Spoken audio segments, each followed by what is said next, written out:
इनकी नीयत में खोट है।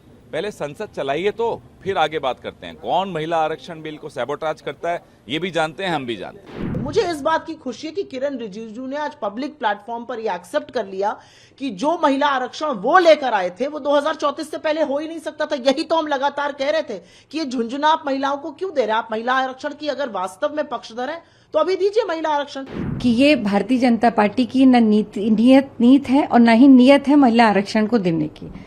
कहाँ लिखा है संविधान में कि आपको डिलिमिटेशन के बाद महिला आरक्षण देना है? संघ की मानसिकता ये है। संघ में क्या सिखाया जाता है? संघ में यही तो सिखाया जाता है कि जिस संस्थान में महिलाओं की एंट्री नहीं है, क्या वो महिलाओं के हक की बात कर सकता है? बहुत सारे बीजेपी के आजकल मैं महिला नेत्री देख रही हूं जो कह रहे हैं कि भाई हम मॉडरेट हिंदू से संघी हिंदू बनना चाहते हैं।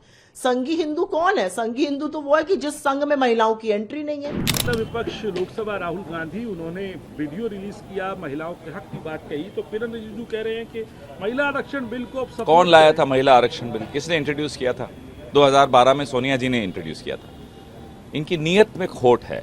पहले संसद चलाइए तो फिर आगे बात करते हैं। कौन महिला आरक्षण बिल को सैबोटाज करता है ये भी जानते हैं, हम भी जानते हैं। सर्वप्रथम जो राहुल जी ने बात कही देश की महिलाओं के हक की, और उन्होंने कहा पेट्रियार्की के चलते उनकी आवाज को पुरुष दबाते हैं, ये बात आम जनमानस को पता है, लेकिन आज तक किसी राजनीतिक व्यक्ति ने यह बात नहीं कही थी। मैं उनका साधुवाद देती हूं कि वो देश की महिलाओं के हक की बात इस लेवल तक कर रहे हैं। वो घर में भी औरत की सुनी जाए उसके हक की बात कर रहे हैं।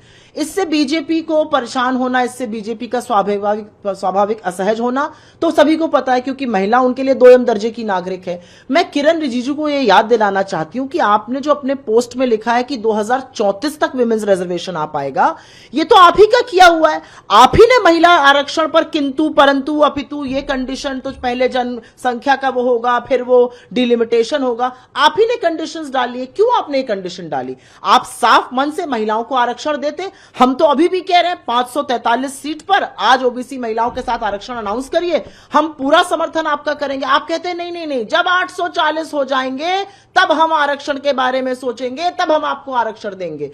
जो कलुषता है, जो कपट आप कर रहे हैं, वो देश की महिलाएं समझ रही हैं।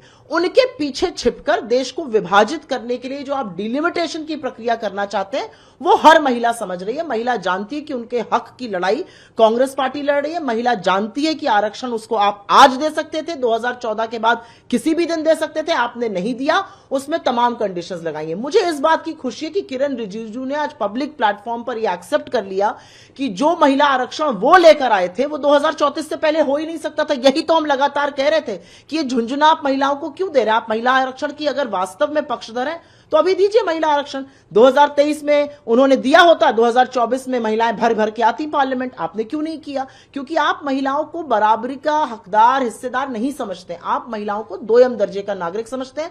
आपको लगता है महिलाएं मूर्ख हैं, इन सब चीजों से बरगला जाएंगे। क्यों लगता है आपको कि ऐसा दोयम दर्जे का समझते? क्योंकि आरएसएस से प्रेरित है ये लोग। संघ की मानसिकता ये है। संघ में क्या सिखाया जाता है? संघ में यही तो सिखाया जाता है कि जिस संस्थान में महिलाओं की एंट्री नहीं है, क्या वो महिलाओं के हक की बात कर सकता है? बहुत सारे बीजेपी के आजकल मैं महिला नेत्री देख रही हूं जो कह रहे हैं कि भाई हम मॉडरेट हिंदू से संघी हिंदू बनना चाहते हैं।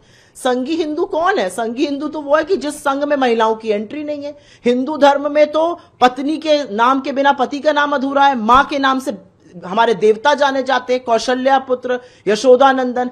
जिस आरएसएस में महिलाओं की एंट्री नहीं है वहां के लोग बोल रहे हैं हम महिलाओं के हक की बात करेंगे। आप कर ही नहीं सकते। आपकी जो विचारधारा है वो संघ से प्रेरित है। संघ महिलाओं को दोयम दर्जे का नागरिक समझता है। भारतीय जनता पार्टी पूरी तरह से एक्सपोज हो गई।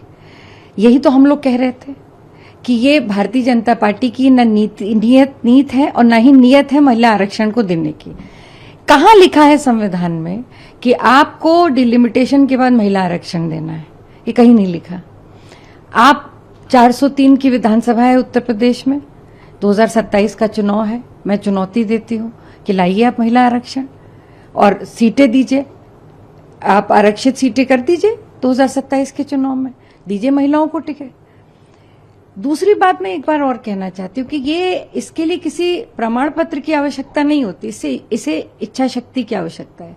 इसी उत्तर प्रदेश में 2022 के चुनाव में हमने बिना महिला आरक्षण के 40% महिलाओं को टिकट दिया था, प्रियंका गांधी जी के नेतृत्व में। तो हमें ये हमारी इच्छा शक्ति थी। और कांग्रेस पार्टी हमेशा से महिला सशक्तिकरण की बात नहीं करी है, हमने करके दिखाया है। इस देश को पहली प्रधानमंत्री महिला इंदिरा गांधी कांग्रेस पार्टी ने दी।